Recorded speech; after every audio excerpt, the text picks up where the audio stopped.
மறக்காம பக்கத்துல பெல் ஐகானை கிளிக் பண்ணிக்கோங்க. வீடியோ ஃபுல்லா ஸ்கிப் பண்ணாம பாருங்க.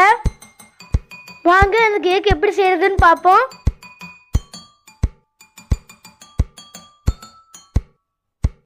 முதல்ல நம்ம இந்த கேக் செய்யறதுக்கு பட்டர் மில்க் ரெடி பண்ணலாம். அதுக்கு 1 கப் பால் எடுத்துக்கோங்க. அதில் 2 டீஸ்பூன் வினிகர் ஆட் பண்ணி நல்லா மிக்ஸ் பண்ணிக்கலாம்.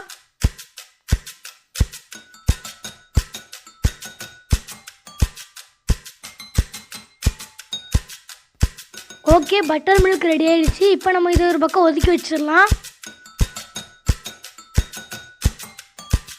அடுத்தது ஒரு பவுல் எடுத்து அதில் 1 கப் மைதா சேர்த்துக்கலாம்.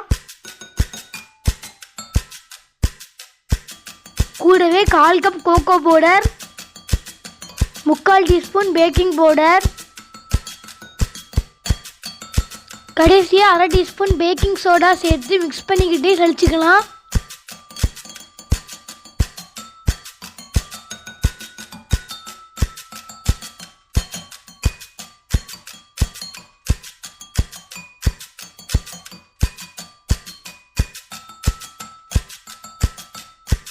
மாவை நல்லா சளிச்சாச்சு. இப்போ நம்ம இதை ஒரு பக்கம் ஒதுக்கி வச்சிடலாம்.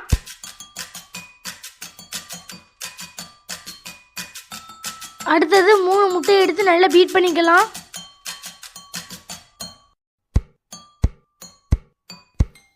இப்போ லைட்டாக நுர வந்துடுச்சு. இந்த ஸ்டேஜில் நம்ம சுகரை ஆட் பண்ணிக்கலாம். இது 3/4 கப் சுகர். இதை கொஞ்சம் கொஞ்சமாக சேர்த்து நல்லா பீட் பண்ணிக்கலாம்.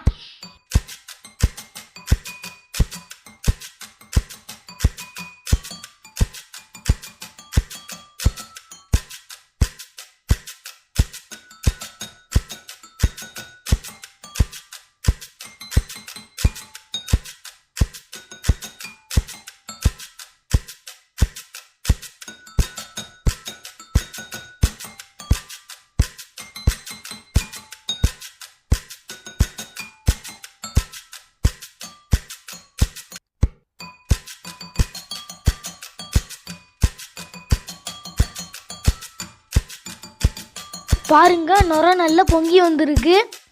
இப்போ நாம் 1/4 கப் ஆயில் கூடவே 1 டீஸ்பூன் வெனிலா எசன்ஸ் சேர்த்து பீட் பண்ணிக்கலாம். இந்த ஆயிலும் இந்த வெனிலா எசன்ஸும் மிக்ஸ் ஆகுது வரைக்கும் கொஞ்ச நேரம் பீட் பண்ணால் போதும்.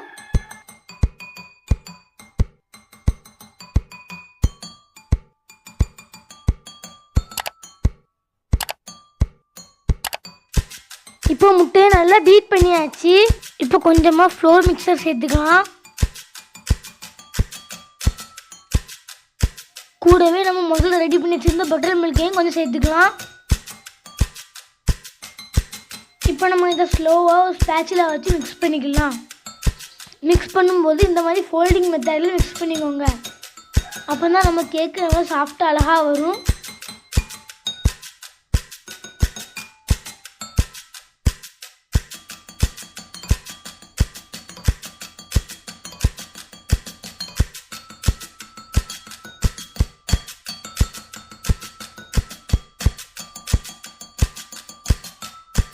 கடைசியாக எல்லா மாவையும் பட்டர் மில்கையும் சேர்த்து மிக்ஸ் பண்ணிக்கலாம்.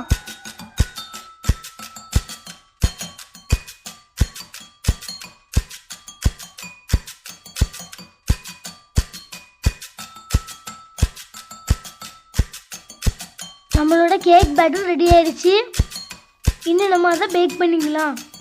இந்த கேக்கை நம்ம இன்னைக்கு 2 மெத்தடில் பேக் பண்ண போகிறோம்.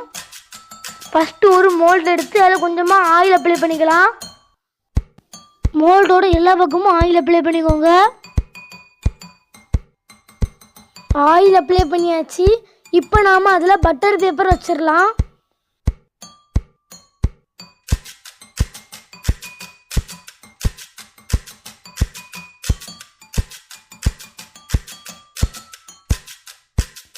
பட்டர் பேப்பர் மேலேயும் கொஞ்சமாக ஆயில் அப்ளை பண்ணிக்கோங்க. இப்போ நம்ம இந்த பேட்டரில் பாதி இதில் வந்து ஊற்றிக்கலாம்.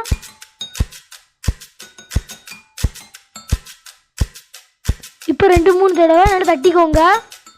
அடுத்தது ப்ரெஷர் குக்கர்லேயும் மீதி உள்ள மாவை ஊற்றிக்கலாம். இப்போ நம்ம குக்கரை க்ளோஸ் பண்ணிக்கலாம். கேஸ்கட் போடலாம், ஆனால் வெயிட் போட வேண்டாம். ஒரு கடாயை 10 மினிட்ஸ் ப்ரீ ஹீட் பண்ணி வச்சுக்கோங்க. இப்போ நம்ம அதில் மோல்டை வச்சு ஒரு பிளேட் வச்சு மூடிக்கலாம். கடாயையும் லிட் வச்சு க்ளோஸ் பண்ணிக்கலாம்.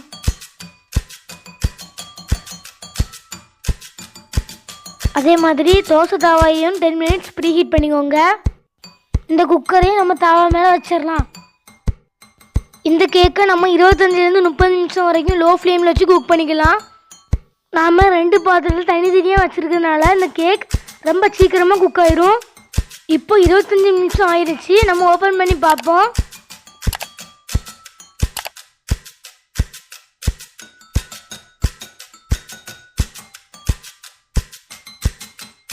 இப்போ ஒரு கத்தி வச்சு செக் பண்ணி பார்ப்போம். பாருங்கள், கத்தியில் மாவு ஒட்டவே இல்லை. நம்ம கேக் சூப்பராக வெந்துடுச்சு. இப்போ குக்கரில் உள்ள கேக்கையும் செக் பண்ணி பார்ப்போம். இந்த கேக்கும் சூப்பராக வெந்துடுச்சு. இந்த 2 கேக்கையும் ரூம் டெம்பரேச்சர் வரது வரைக்கும் அப்படியே வச்சிடலாம்.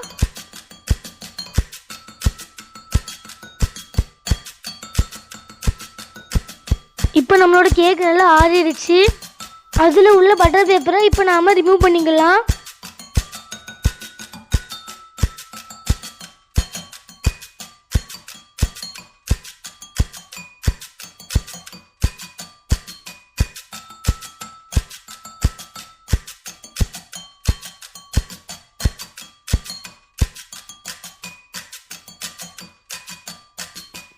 நம்மளோட சாக்லேட் கேக் சூப்பராக ரெடி ஆயிடுச்சு.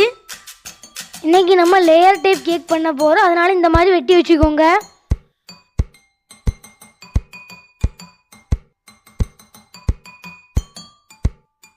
இந்த கேக் ஃபுல்லாகவே நம்ம வீட்டில் உள்ள இன்க்ரீடியன்ஸ் வச்சு தான் பண்ண போகிறோம்.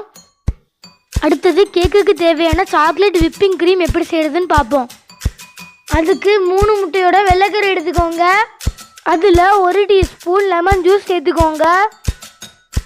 கூடவே 3/4 கப் சுகர் சேர்த்து ஒரு ஹேண்ட் விஸ்க் வச்சு நல்லா மிக்ஸ் பண்ணிக்கோங்க.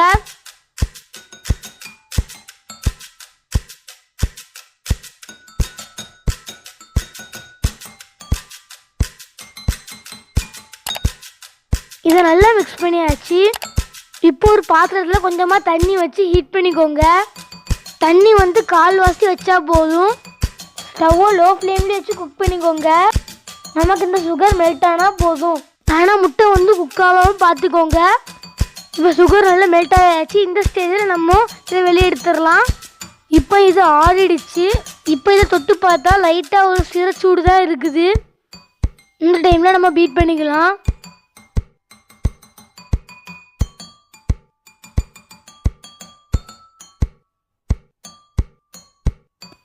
இதில் இப்போ 1/2 டீஸ்பூன் வெண்ணிலா எசன்ஸ் ஆட் பண்ணிக்கலாம்.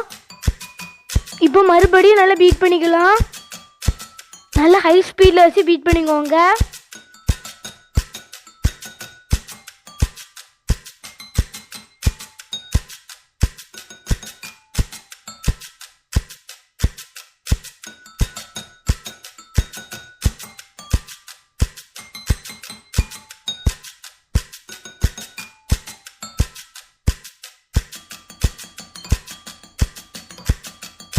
பாருங்கள், நம்மளோட விப்பிங் க்ரீம் சூப்பராக ரெடி ஆயிடுச்சு.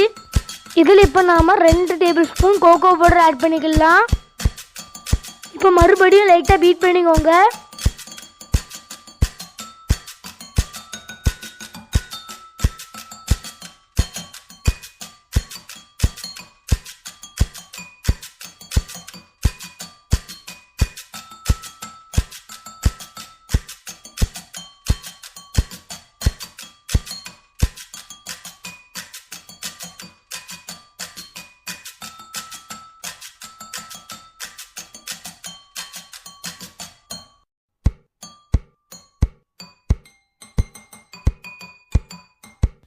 நம்மளோட சாக்லேட் விப்பிங் க்ரீம் ரெடி ஆயிடுச்சு.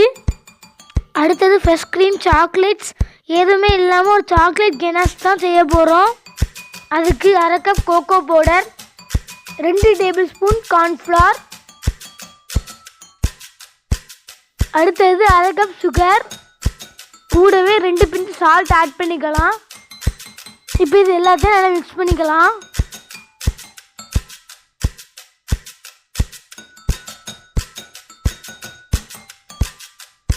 இப்போ நாம் இதில் மில்க் ஆட் பண்ணிக்கலாம்.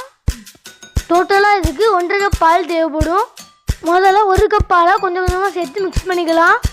மிக்ஸ் பண்ணும்போது கட்டி எதுவும் இல்லாமல் நல்லா மிக்ஸ் பண்ணிக்கோங்க.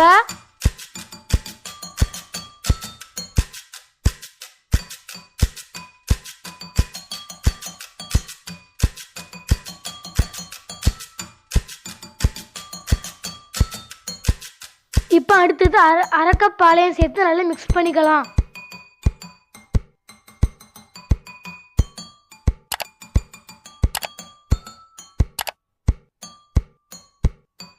ஓகே, இப்போ நம்ம இதை ஸ்டவ்வை லோ ஃப்ளேமில் வச்சு குக் பண்ணி எடுத்துக்கலாம். கைவிடாமல் நல்லா கிளறிக்கிட்டே இருங்க. இப்போ நல்லா திக்காயிடுச்சு. இந்த ஸ்டேஜில் நம்ம 1 டீஸ்பூன் வெனிலா எசன்ஸ் ஆட் பண்ணிக்கலாம். அடுத்தது 1 டேபிள் ஸ்பூன் பட்டரை ஆட் பண்ணி நல்லா மிக்ஸ் பண்ணிக்கலாம். சில்கியான நம்மளோட சாக்லேட் கனாஷ் ரெடி ஆயிடுச்சு. ஓகே, இப்போ நம்ம புல்லியம் கேக்கை எப்படி ரெடி பண்ணதுன்னு பார்ப்போம். ஒரு பிளேட் எடுத்து கொஞ்சமாக இல்லை விப்பிங் க்ரீம் ஆட் பண்ணிக்கோங்க. இது எதுக்குன்னா நம்ம கேக் வந்து ஸ்லிப் ஆகாமல் இருக்க. இப்போ ஒரு பீஸ் கேக் கையில் வச்சு நல்லா ப்ரெஸ் பண்ணிக்கோங்க. இப்போ அதில் கொஞ்சமாக சுகர் சிரப் ஆட் பண்ணிக்கலாம். இது 1 கப் தண்ணியில் அரை கப் சுகர் சேர்த்து நல்லா கொதிக்க வச்ச சுகர் சிரப். இந்த சுகர் சிரப் எல்லா இடத்தையும் நல்லா படுற மாதிரி ஸ்ப்ரெட் பண்ணிக்கோங்க.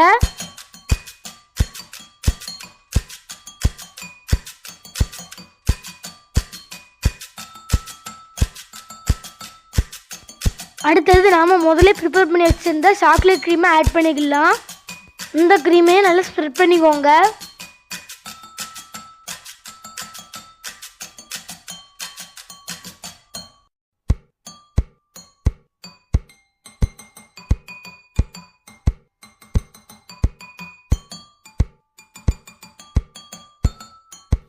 அடுத்தது நாம் சாக்லேட் கினாஸை சேர்த்துக்கலாம்.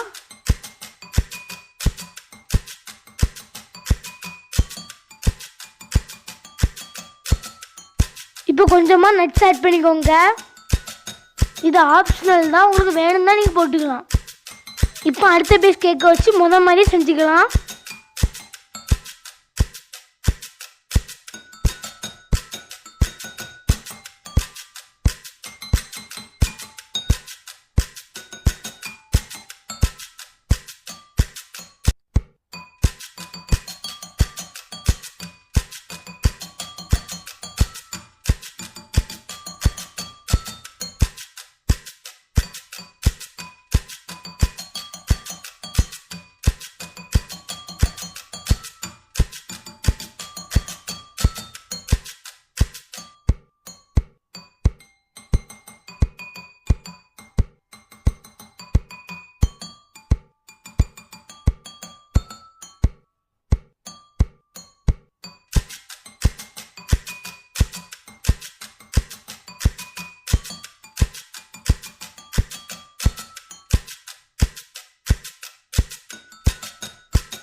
இப்போ எல்லா கேக் பீஸையும் வச்சாச்சு. மிச்சம் உள்ள எல்லா க்ரீமையும் சேர்த்து நல்லா ஸ்ப்ரெட் பண்ணிக்கலாம்.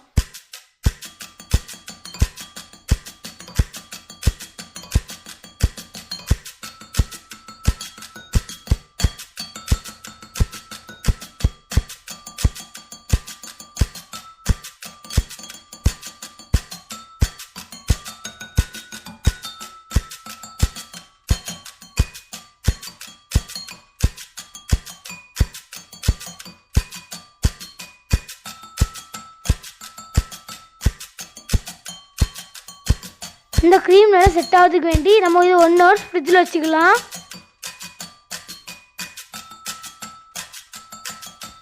நாங்கள் இதை அரை மணி நேரத்துலேயே வெளியே எடுத்துட்டோம். ஆனால் நீங்கள் 1 hour வச்சுக்கோங்க. அடுத்தது இந்த மாதிரி திக்கான ஒரு கண்ணாடி பேப்பர் எடுத்துக்கோங்க. இந்த டிரான்ஸ்பேரண்ட் சீட் கேக் ஷாப்பில் கிடைக்கும். பாருங்கள், இந்த மாதிரி கேக்கை சுற்றி வச்சு நல்லா டைட்டாக ஒட்டிக்கோங்க.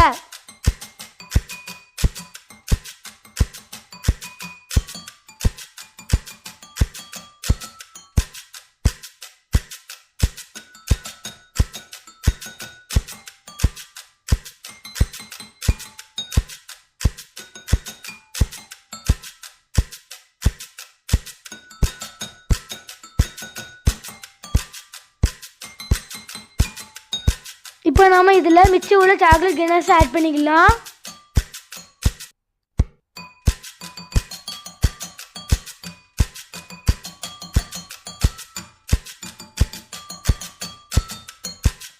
அடுத்தது கொஞ்சமாக சாக்லேட் பிஸ்கட்,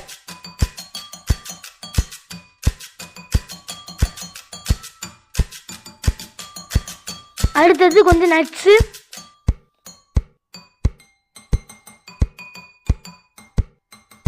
அடுத்தது கொஞ்சமாக சாக்லேட் சேர்த்துக்கோங்க.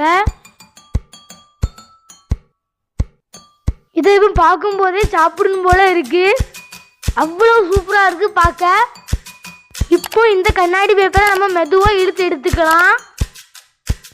Wow, super! நம்மளோட புல்மியம் கேக் செம்மையாக ரெடி ஆயிடுச்சு.